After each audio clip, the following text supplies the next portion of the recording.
All right, join us on the line from Auburn in America there. And his team has just come off a win, 67-42 over North Country. Plays for Central Maine, and it's great to have Marshall Evans with us. Marshall, hello to you.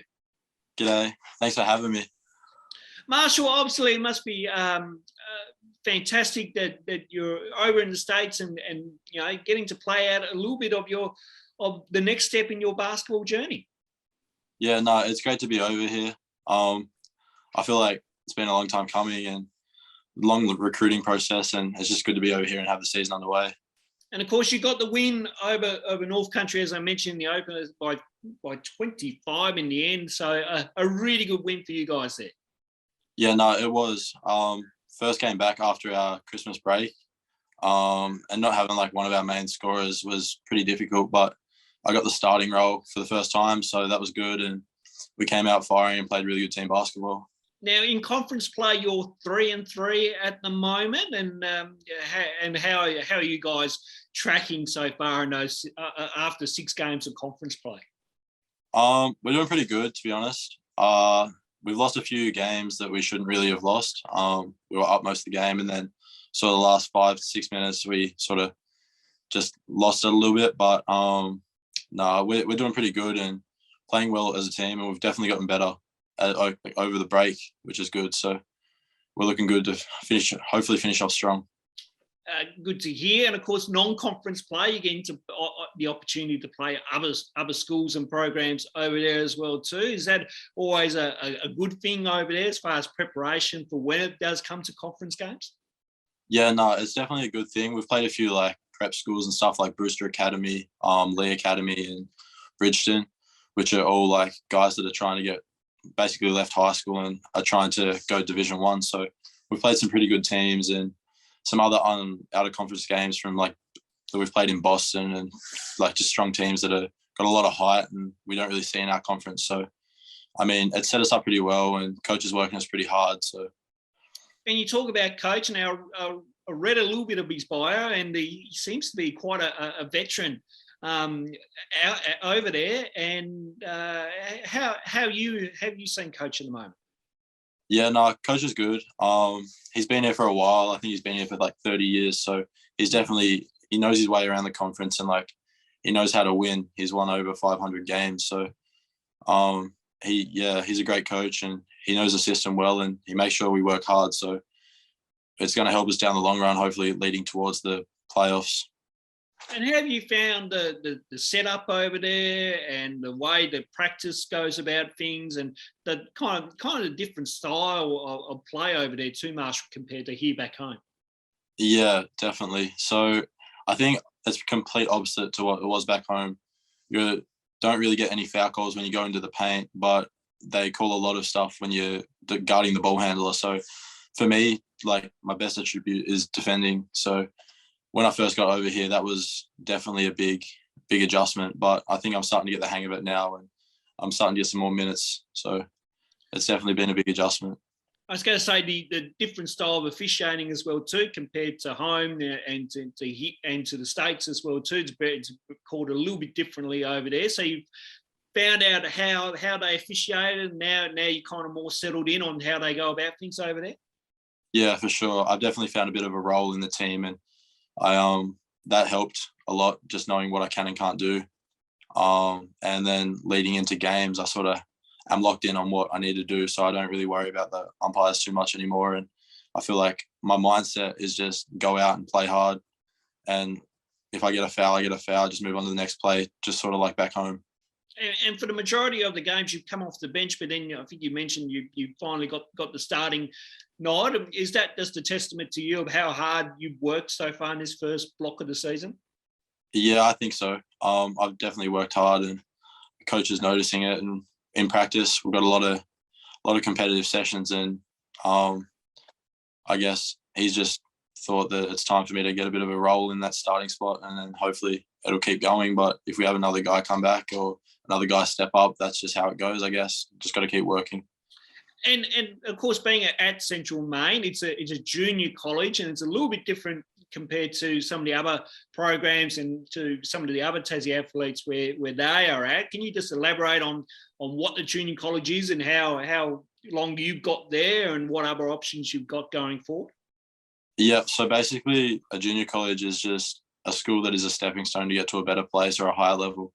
So I'm here hoping to use it as a stepping stone to get to Division 3, Division 2, Division 1, depending on where my path takes me, and just how hard I can work and how much I can get better over the next 2 years, because it's only a 2-year school. So that's sort of the basics of it. But yeah. It will, and obviously, I assume schools will have a look at you, and then obviously at some stage would want to reach out to you or to coach and say, "Hey, I'm interested." Yeah, for sure. So we have a lot of scouts come and watch games and stuff, depending if it's watching either a team we're playing against or a team that people that are on here at the Central Maine. So I guess there are always people watching, even if you don't know it, especially when we've got live stream games and there's a lot of exposure once you're over here. So I guess, yeah, you just got to be careful and do the right things, because there's always someone watching that you don't know about. Is that in some ways, you talk about the games being live streamed and being shown to a bigger audience? Is that an advantage in some ways, knowing that, maybe that might be in the back of your mind, but obviously the focal point is to stay focused and stay true to what you need to do in the game. But obviously, if you put in good efforts here and there, you'll certainly get a bit of notice. Yeah, for sure. I mean, I don't really think about the games being live streamed too much, because I feel like that just takes away from my focus of the game. So I just sort of focus on game by game and go out there, do my job, score the ball when I can, play defense, and set my teammates up. So that's what Coach preaches, and he says, just take it game by game. If we win, we win. But at the end of the day, everyone's trying to get somewhere, and the team goal is to win at the end of the day. So yeah, that's our goal. And how you got used to your teammates and the environment there, and how things kind of run, Marshall, as far as, I'm assuming you guys do some film sessions and have a look at some film and then get out on the court, obviously work your backside off. But obviously, how are you interacting with your teammates? We've definitely got a good team. Like, everyone has great chemistry. We all love each other. We're with each other every day, especially living together. So everyone just loves each other, and we preach family. So we're just always together, always working out, always in the gym, whether we're watching film or just going out to get team lunches, team dinners. We're always doing stuff together. So Coach had us back early before everyone else came back to campus, and we've been doing 3 sessions a day lately. So the body's pretty sore, but it's definitely easy when you've got everyone doing the same thing and everyone's working hard and everyone's just putting their body online to get better and reach that end goal. And obviously, being away from home and kind of your first experience to a degree of being at home, is having your teammates and that camaraderie kind of, lessen that homesickness to a degree? Yeah, for sure. Like I said, we're always together, so you never really have a time where you feel alone or you sort of think about it. So for me, it hasn't been a hard adjustment, I guess, but yeah, I've made some really good friends over here, and hopefully it just continues and homesick doesn't really settle in. I'd hope not, mate. That is for sure, because you're obviously enjoying your time over there. Let's have a bit of a talk about, obviously, the COVID situation and how that affects games. And there's been postponements. I talked to Rain and I've talked to Taylor, and some of their games have been postponed or cancelled altogether. I realise you guys wear masks while you play as well too. It must be a tad frustrating, but obviously you're just doing what you need to do to be back on court and just play. Yeah, no, obviously we just all want to play. So whatever requirements we have. But the mask situation was definitely an adjustment to get used to. It took a while, especially having to practice in them. It's not even just when we're playing. So that was definitely an adjustment, but everyone's kind of used to it now. And we have been hit by COVID pretty hard, to be honest, over here in Maine. We've had a fair few games either postponed or cancelled completely. So we were meant to go on the road Thursday and Sunday, but both those games have been postponed to our next road trip. So, yeah. It must definitely be frustrating on that forefront, but also too when you're at games and you want a crowd there, are the restrictions come into play at your home court there with fans not being in or the number of fans coming in? No, we're kind of lucky in that aspect because like the president of our school really loves like fans being at games and uses that as a massive advantage for us. So she's doing everything she can to make sure that we can still have fans and everyone's masked up and stuff. So like we've had a lot of fans at games, and especially our rivalry game that we had just before the end of the semester.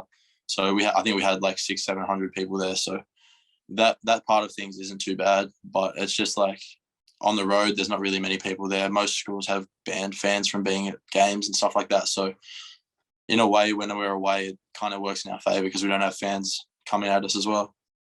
And playing at home and having fans there, as you mentioned, does that thrive on the team, knowing that there's some good home support?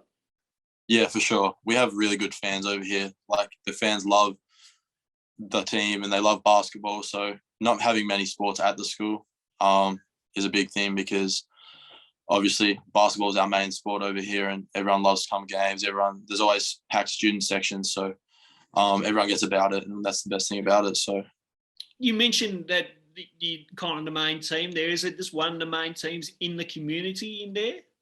No, so there's a fair few teams over here. Like there's a few Division 3 teams, and there is a D1 school here as well.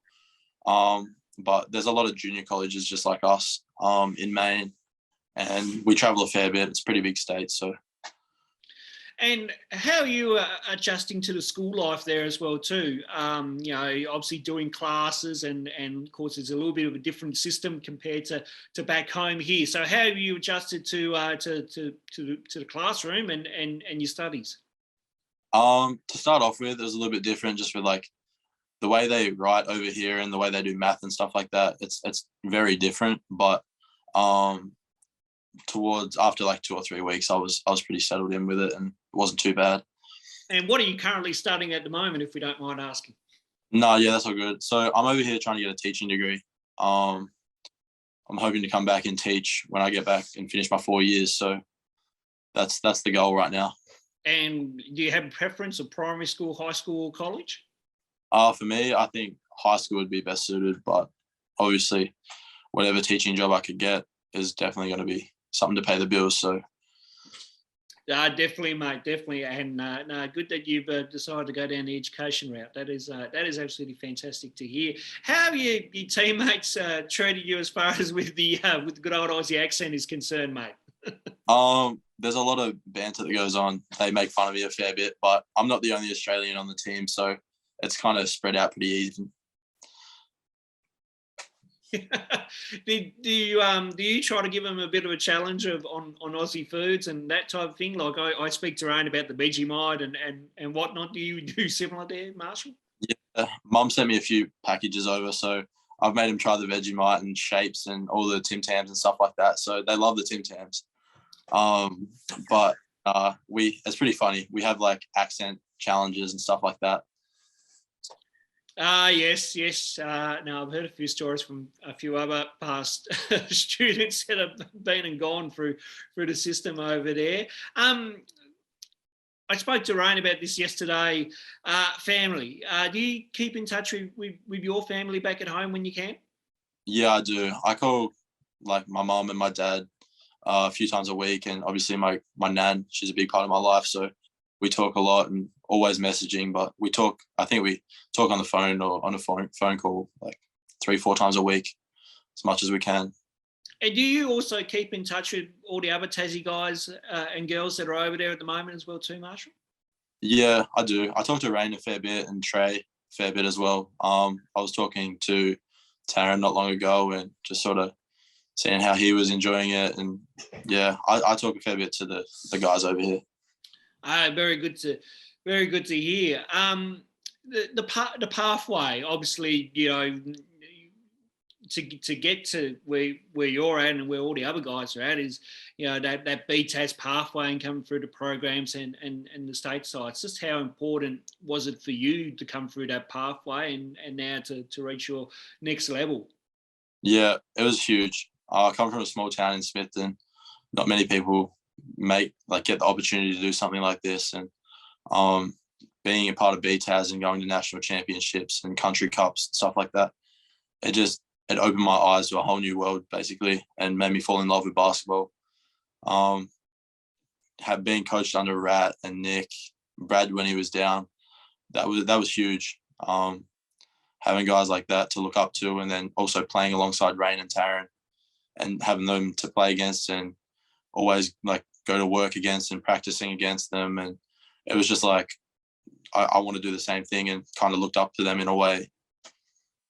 And does that drive you as well too, Marshall? And being from a small town in Smithton, as you mentioned, on the Northwest Coast, which is about a good hour. I think it's a good hour and a half, I think, if I'm right, Bernie.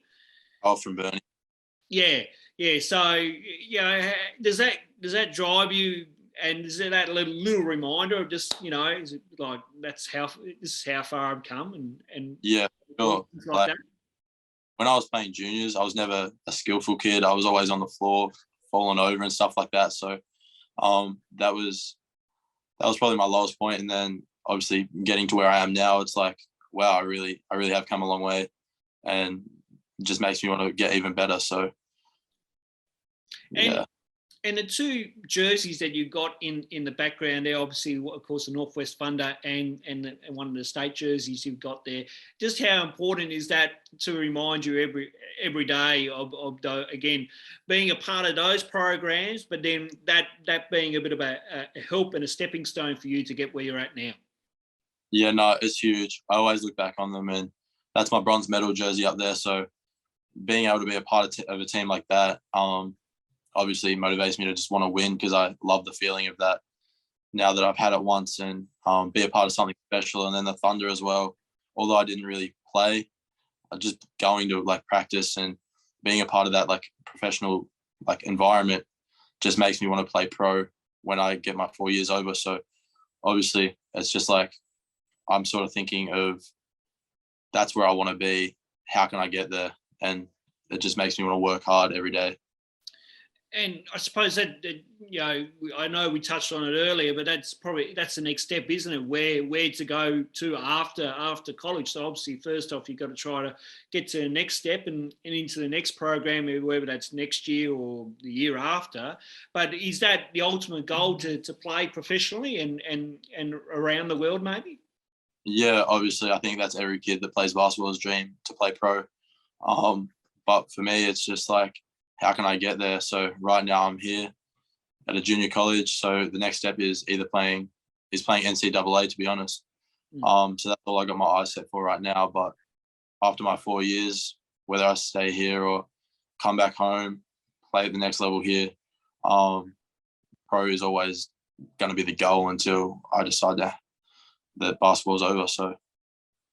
No, that's good to hear. I'm glad that you've got some plans in mind and some goal setting there, which is always a good thing, and especially where you're at. How important is it for you to have that goal setting, to know that, right, this is what I'd like to achieve in X amount of years? Yeah, it's definitely a huge thing. Basically, a JUCO is the bottom level right now. So for me, it's how do I get to that next step? And setting these goals is what you look forward to, and it just motivates you to get better every day. So always in the weight room, always on the court, first to practice. You just got to find ways to get better every day and keep that confidence going. So when the time comes, you'll be able to play to that level. Absolutely. And now, when's your next game coming up as well too, Marshall?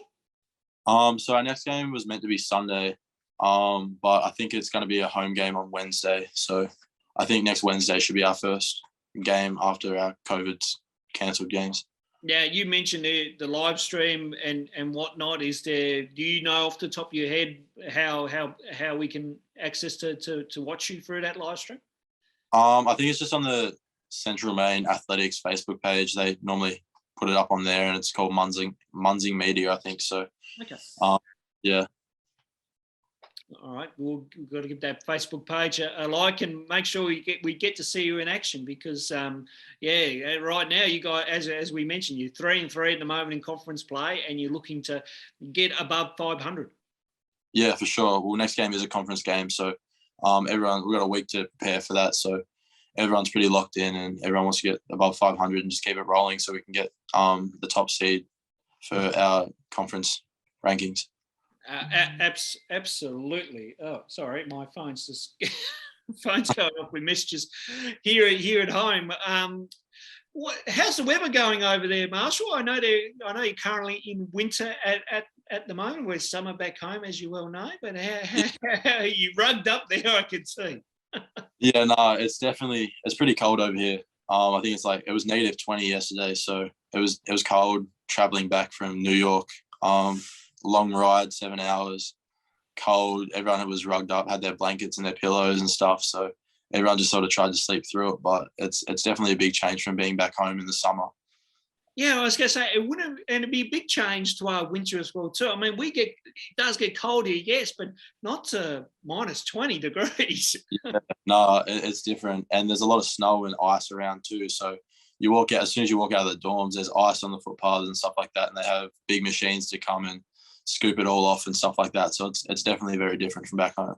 I was going to say you finally get to witness snow. It's rare that it snows here, obviously in Tasmania, but it snows over there. So that must have been something new for you. Yeah, it was cool for the first week, and then it sort of just got boring because it was just you were just getting hit with snowballs and stuff all the time. So it was just like, oh yeah, don't really leave the room or the classroom as much as I was when it was summer over here. But nah, just trying to keep warm. Absolutely. Yeah, I was going to say you got a few layers on, mate. Yeah, no, it's cold. Very good. So you're in Auburn, Marshall, and what is is it a town or is it like a regional city? What's it like out there?